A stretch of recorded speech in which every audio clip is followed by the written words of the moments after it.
സങ്കടം എന്താണെന്നറിയോ? എൻ്റെയും നിങ്ങളുടെയും ഒക്കെ ഒരു സങ്കടം. നമ്മുടെ ജീവിതത്തിൽ വലിയ വേദന തന്നിട്ടുള്ള ഒരാള്, നമുക്ക് മറക്കാൻ പറ്റാത്ത ഒരു സങ്കടം തന്ന ഒരാള് മിക്കവാറും നമ്മുടെ കുടുംബത്തിലുള്ള ഒരാളായിരിക്കും.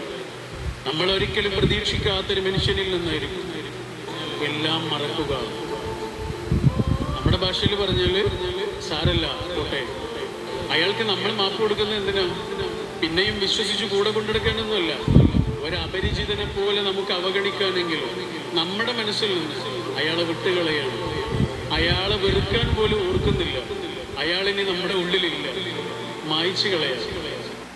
മനുഷ്യന്റെ ഒരു വലിയ ഹറാമായ ഒരു ബന്ധം തുടങ്ങുന്ന സമയം നിങ്ങൾക്ക് മനസ്സിന് സന്തോഷം തോന്നിയേക്കാം. എന്നാൽ പിന്നീട് നിങ്ങളെ ഏറ്റവും മോശമായ രീതിയിൽ ആ ബന്ധം വേദനിപ്പിക്കും. ഒരിക്കലും താൽക്കാലികമായ സന്തോഷത്തിലേക്ക് വീണു പോകരുത്. ഹലാലായ ബന്ധങ്ങൾക്ക് മാത്രമേ നിലനിൽക്കുള്ളൂ. ആ സത്യം മനസ്സിലാക്കുക. നിങ്ങൾ ഹറാമായ ഒരു